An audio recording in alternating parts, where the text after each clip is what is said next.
се надаш, друже мој, никад нема да видиш среќа и пара од таква курва стара.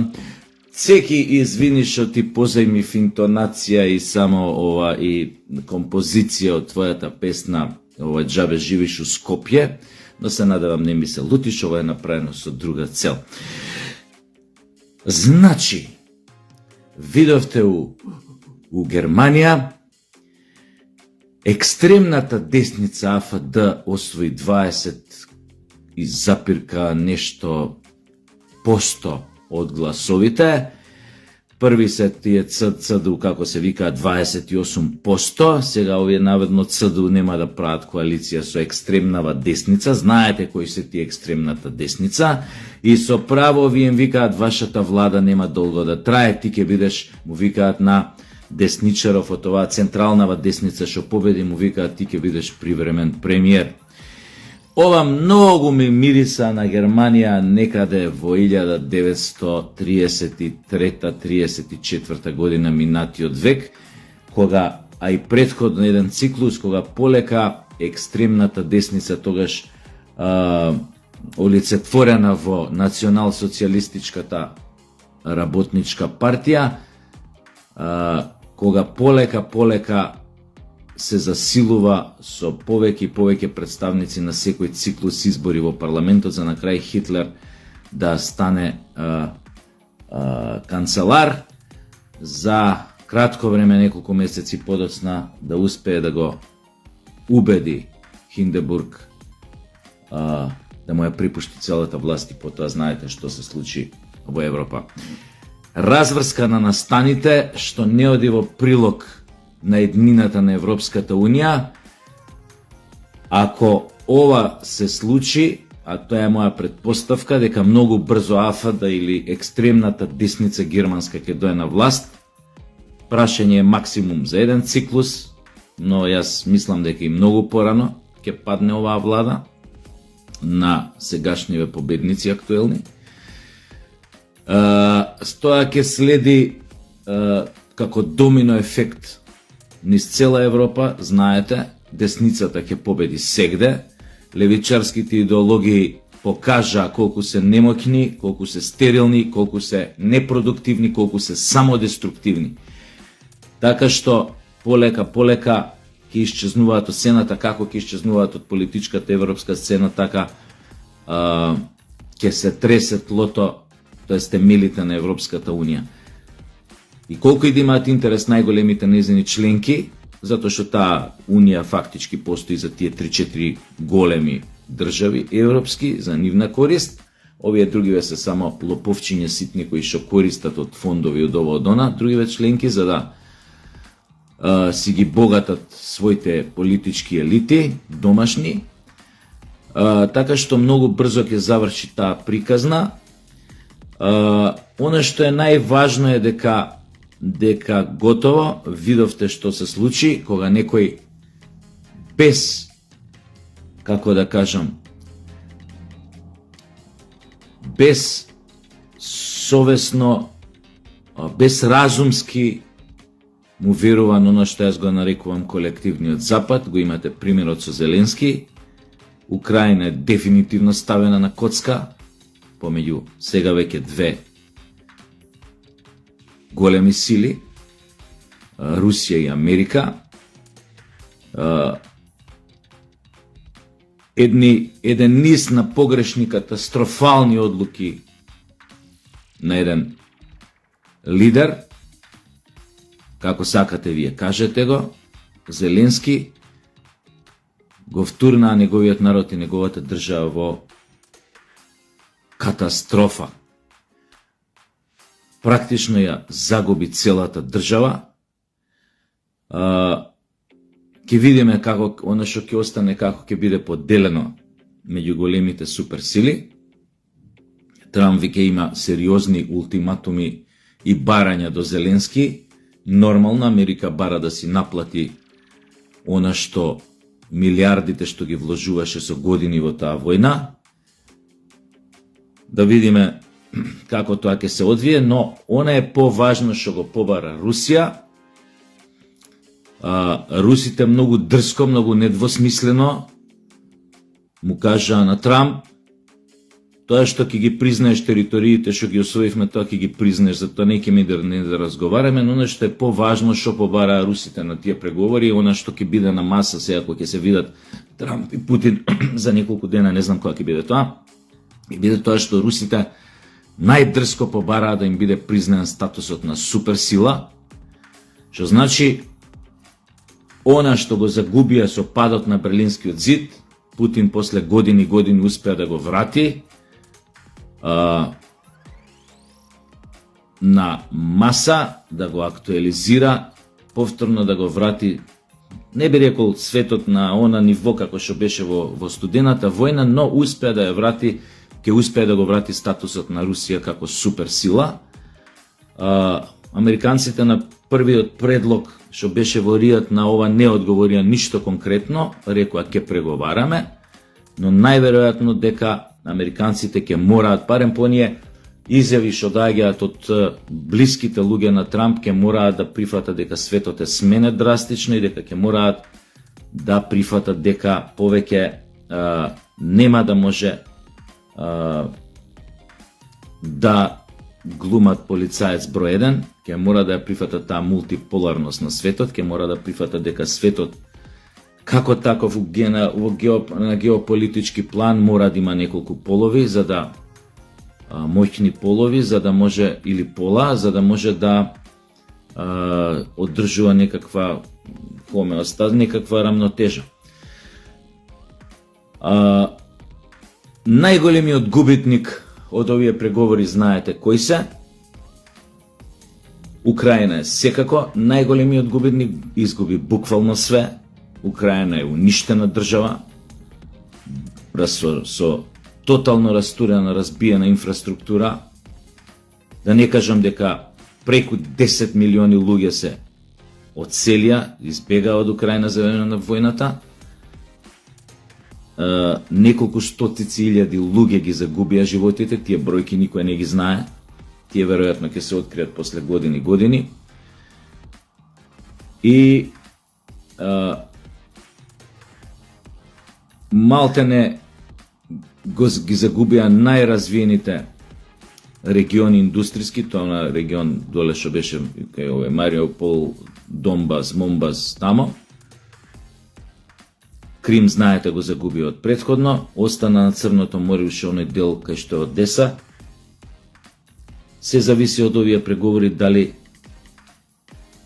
дали руската армија ќе тргне на Одеса да ја земе, практично да воспостави контрола на целото Црно море, иако Крим е огромна, можеби не огромна, него една од најважните геостратешки точки за Црното море, така да Русија шом го анектираше Крим уште 2000 која година беше тамо 14-15, веќе заврши голем дел од работата, но да видиме како ќе се одвиваат работите тамо. Значи Украина е најголемиот губитник од оваа војна, а најголемата колатерална штета или втор губитник по неа е Европската Унија, затоа што уште еднаш покажа дека е неспособна да менаџира било каква криза. Тоа го докаже уште со војната во Босна и Херцеговина. Знаете што се случи во Сребреница заради неажурноста, неагилноста, неефикасноста на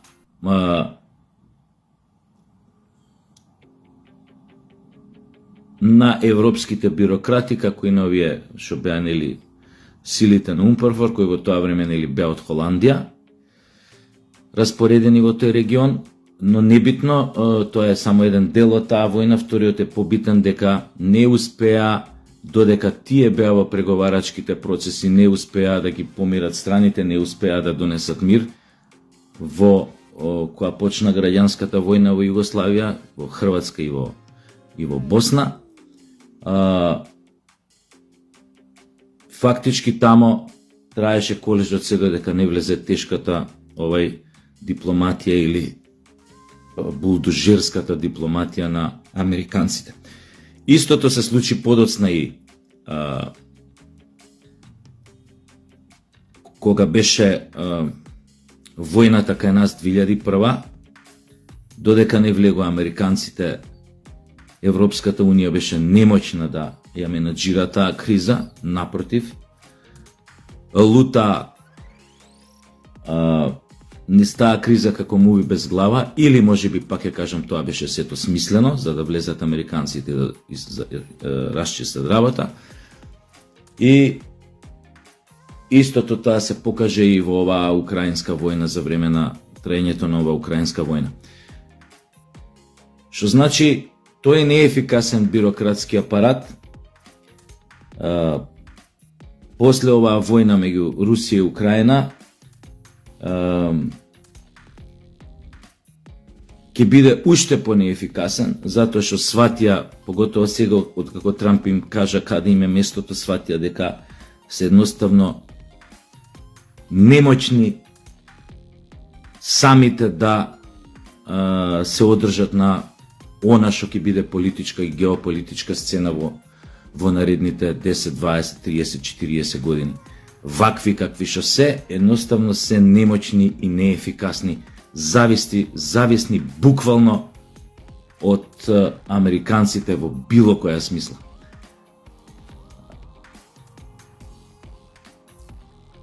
Секако дека светот што треба да осамне пред нас,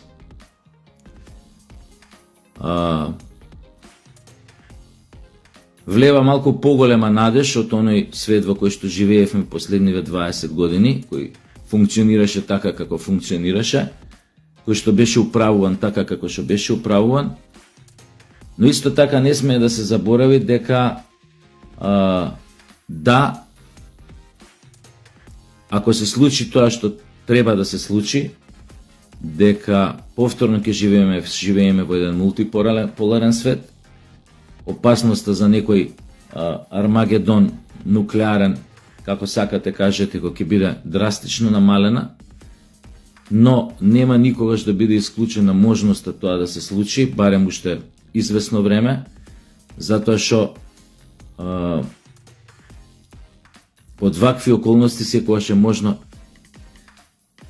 и особено кога доаѓа до вакви тектонски геополитички промени во светот и идеолошки, секогаш е можно да се отвори некоја нова опасна невралгична точка било каде во светот, кој што може да го запали бурето барут. Иако ја мислам дека ако успеат да изменаџираат сега мир во Украина, дека Путин извесно време Русија ќе се смири, затоа што ќе излезе не еден вид, него ќе излезе победник од таа војна, доби многу работи, повторно се врати на светската политичка сцена како велесила, зема 23% од Украина, од територијата на Украина, покажа дека е страшно моќна и организирана, и што е најважно од се, Путин со оваа војна, наместо да ја доживее судбината што му ја прорекува европјаните, дека набрзо ќе биде убиен, ќе умре од рак или од Паркинс или од не знам шо, дека Русија економски ќе пропадне, ќе осиромаши, дека ете ги не имаат оружје уште за 6 месеци да војуваат, и таквите луди спинови што ги правеа овие европскиве бирokrati од Европската унија и нивните спинери, излезе дека Путин уште повеќе зацврсти својата власт и дека успее да ја наметне Русија како сериозен играч во секоја геополитичка партија шах што ќе се игра наредниве години. Тој им беше целта кога дојде на власт, тој дојде со таква цел. Елцин го назначи за свој фактички заменик своевремено пред да бидат изборите, која и официјално го избра за председател, го назначи со таа цел, или му беше кажано на Елцин поточно да кого да назначи за да го наследи, и токму беше поставен од некоја руска, да ја наречам политичка патриотска елита, олигархиска или не знам како сакате кажете, токму беше поставен и со таа цел, да ја направи повторно Русија голема, достоинствена, важен играч во светот, на политички и секаков друг план.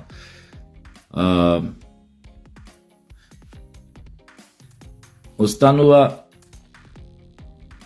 ќе кажам пак, мислам дека тоа е многу битно, еднаш треба да научиме да размислуваме, ако не 5, барем 3 потези унапред.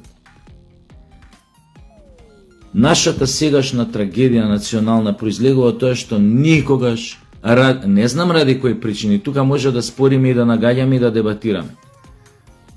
Ние се донесовме во оваа ситуација затоа што нашите политички елити никогаш не размислуваат 3 потези унапред. Од кога се распаѓаше Југославија, словенците размислуваа 5 потези унапред. Затоа поминаа како што поминаа и сега се таму кај што се. Хрватите размислуваа 2 потега унапред. Затоа поминаа како што поминаа, они има и војна, и голема војна, и многу жртви дадоа, но ја добија војната и воспоставија контрола и направија држава како што направија држава и така натаму и така и се наоѓаат таму кај што се. Македонија, мислам дека во тоа време не погледна односот подалеку. До ден денес ни се случува тоа. Ние не гледаме 2-3 потеза унапред. Ние не гледаме противникот што ќе одигра. Што одиграл? Може би на некоја друга симултанка, некоја друга маса тамо, шаковска, или на неа тамо. Ние не ги читаме собствените грешки, ние не ја гледаме големата слика. Од кои причини? Затоа што знам дека имаме професионалци сегде, дури и стара школа што биле изминативе години веќе, не се меѓу нас, но биле професионалци. Од кои причини? Не се гледало 5 потези унапред, за да не ни се случува што ни се случува денес. Стварно не знам дали тоа некојаш ќе се дознае, затоа што кај нас од некоја причина многу настани работи, случувања од нашата посовремена историја од осамостојањето до денес едноставно не се зборува за нив. Табу тема се. Еве, земете најбанален пример војната 2001. Табу тема. Значи не може нигде да се обработи, нигде. Значи не можеш за таа војна да видиш филм, серија, било што. Да, од време на време ќе седне некој ќе кажат како било, но немаме, разбирате, немаме документи да видиме. Немаме да видиме коме ебел матери, зашто? Кој направил ова, кој со... Ме разбирате? Многу има нејасноти, небитно е тоа. Да не го тупам, некем да го тупам многу. Сакав да кажам, свето ваков како што е, а тоа го кажав и вчера, мислам, или завчера, небитно. Значи, мора да размислуваме 5 потези напред, да искористиме овој историски контекст во кој што се менува светот, да бидеме дел од таа историја. Како? Така што ќе се поставиме, така ќе се позиционираме, да ги искористиме сите предности на овој свет што се менува драстично. И во тој сменет свет да се најдеме како едно битно шрафче во машинаријата која што го има сменето или го менува. Ама нивно шрафче. Доста плачеме да бидеме шрафче у некоја заръѓана машина која штутер ќе престане да работи. ЕУ не работи повеќе. Изабена е. Амортизирана е. Не работи повеќе. Гледањето 5 потези унапред е токму ова да се види што ви го кажувам, дека машинава не работи веќе. Не пие вода. Магарево, како да ви кажам. Оти се спрема да пцојса, да умре, не пие више ни вода, ни храна зима. Тоа само треба да се види. И така да се позиционираме. Да почнеме да си ги решаваме најкрупните прашања од национален и безбедносен интерес што ги имаме. Така што ќе го користиме ветрот во грб, токму од играчите што го менуваат овој свет. Треба да ги прошириме тунелската визија што имаме 30 години. НАТО, еу, ај добро, НАТО влегов, мај сега еу. What the fuck, бе? Застанете малце, кренете глава, чекајте да видиме.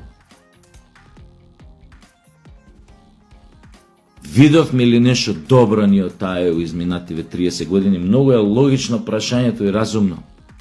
Дали видовме нешто добро? Не ми кажувате сега, ама ЕУ дала пари да се направи ова, ЕУ помагона.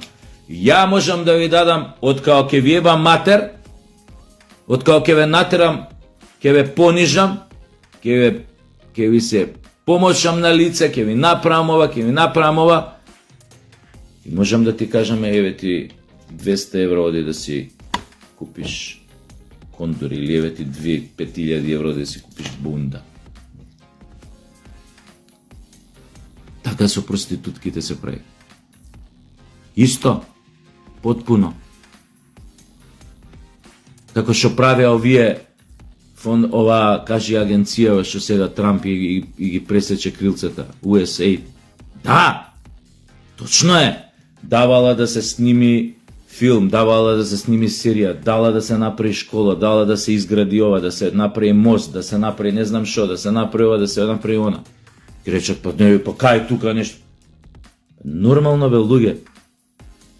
Ама откако ќе фрлам и 4 пати дупло пари за да срушам образование, да срушам национална агенда, да срушам национална партија, што ево подем да дое на власт, да сменам влада, да си ставам луѓе што мене ми одговара да ги терат моите интереси. Нормално веќе време ја ќе изградам некоја школа и ќе давам пари да се сними филм или серија. И ви реков и тогаш, многу е дискутабилно какви филмови и серии се снима, што мораше да има во ниво приказната за да се добијат парите. Мора да има ова, мора да има она, за ова не смее да зборите, ова смее да зборите, овој дел смеете да го плюкате, овој дел за овој дел, против овој дел не смеете да плюкате, против оваа група, против оваа агенда, против оваа опција.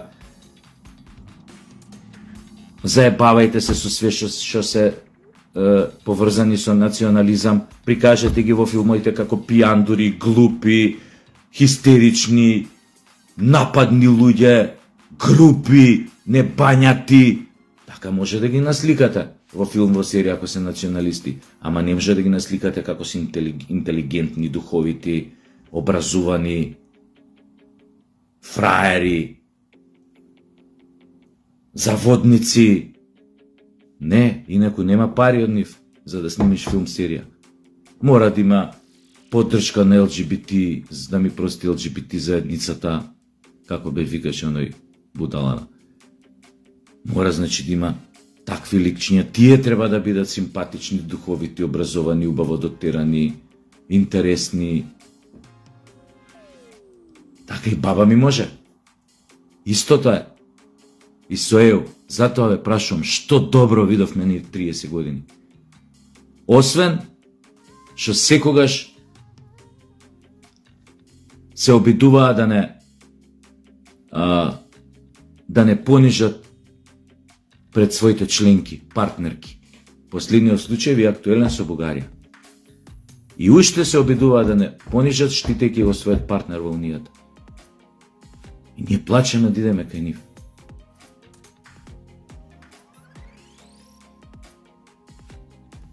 Ке завршам со реченицата. Не барајте чест помеѓу курви и лопови. Никогаш.